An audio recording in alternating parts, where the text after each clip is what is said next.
you know, following. Look at that, best team in the world. Oh, wow. Thank you, that's amazing. My name is Nick Fanciulli and I grew up in Mombasa in Kenya. So my father is Italian and my mother is English. I grew up in Kenya and then we moved to Italy when I was 5 and then we moved back to London. So for the last long time I've been in England.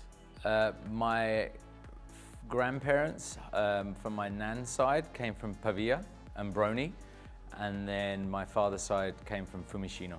I think I'm obsessed with football. I grew up supporting Lazio in Italy, and that's my biggest connection with Italy, you know, following.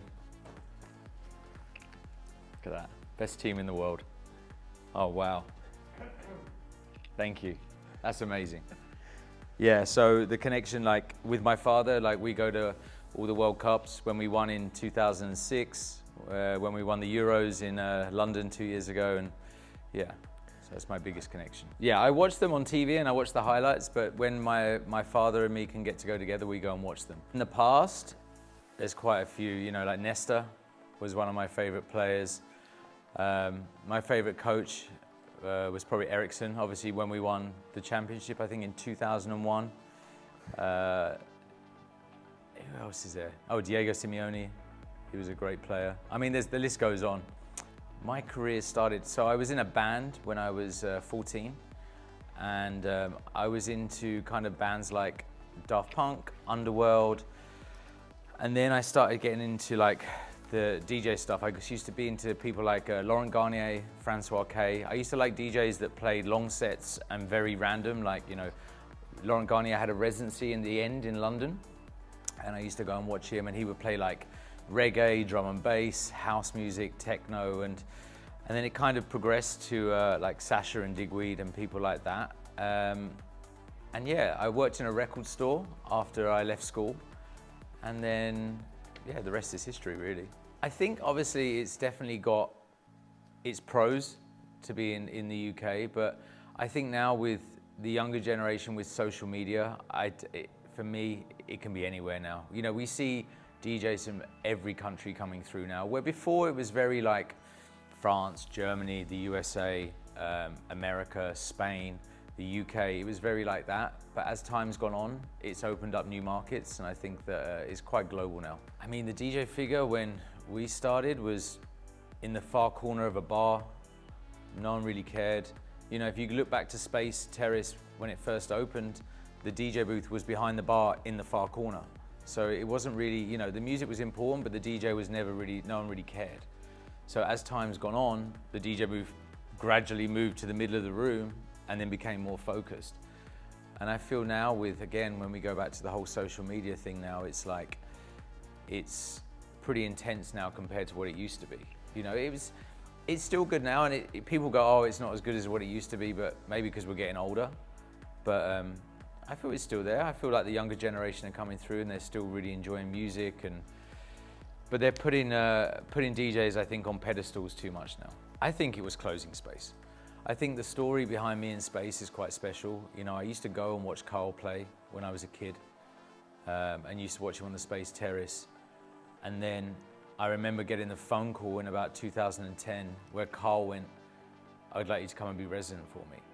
And it was like pretty special. And then about 3 years into the residency, Carl was like, why don't we close Space every summer together? Let's go and play on the terrace.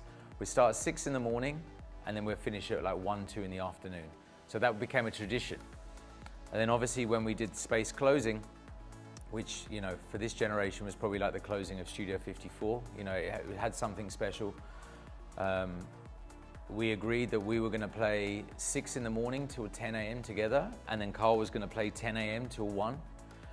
And as I was about to stop playing, he kind of grabbed me and he said, no, we're going to close the club together, which was pretty special for me. You know, it was like Sorcerer and the Apprentice kind of like feeling. It was pretty special, and yeah, I think that has to be probably the highlight in my career. Yeah and no, because when you're playing with someone that you're really good friends with and you know that room so well, I think the hardest bit was trying to find records from different eras, you know, just to make sure that we had like a routine that went through. You know, we never planned it, we never spoke about it. In fact, Carl wouldn't even tell me what the last record was going to be, which ended up being Angie Stone, I Wish I Didn't Miss You. But we didn't. And it was just so special because like every 5 minutes, like someone would come in, like Marco would come in, have a shot. Solomon would come in. There'd be so many different DJs just walking through, just wanting to see the final hours of that club. And you know, I think it was the right time to close. I think it was the right time for Space to finish, because it went out on a high. I mean, it's difficult because when I was growing up, you know, I'm from a small town in Kent called Maidstone, and every small town used to have a nightclub. So in our town, you know, you could come and see Carl Cox, you could come and see Luciano, you could come and see Sasha, Digweed, everyone. You know, 500-600 capacity club. And then over the years, bigger events happen. Like, for example, Printworks in London, which is an amazing venue when it was open, would have all them DJs on one night for probably the same ticket price. So the younger generation were like, well, why are we going to spend, I don't know, 30 euros to go and see one DJ when we can spend 50 euros and see 6 DJs?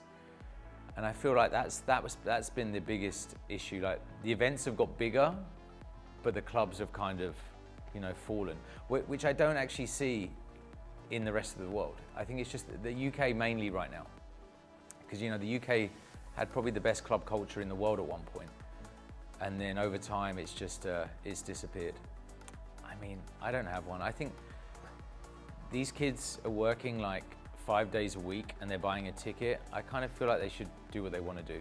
You know, I feel like it's nicer when there's not phones, but I don't feel, unless the club has a blanket policy where they've never had phones, then yeah, I understand that. Like, I was in Hive in Zurich last week and they don't have phones there, but they've always had that since the day they've opened.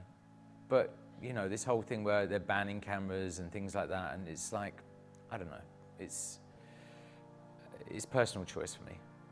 Ibiza, again, I think it's my 25th season, so it's been a long time. So I'm gonna be back doing Ants. I'm gonna be doing like 10 shows for them, and then we've got some special stuff coming up with Carl. Carl's back in Ibiza after a big break. And then I'll be doing the usual stuff, playing with Marco at Music On. I'm gonna do another back-to-back with Jamie in Paradise, and then a few other shows. So yeah, another good summer. See you there. Yeah.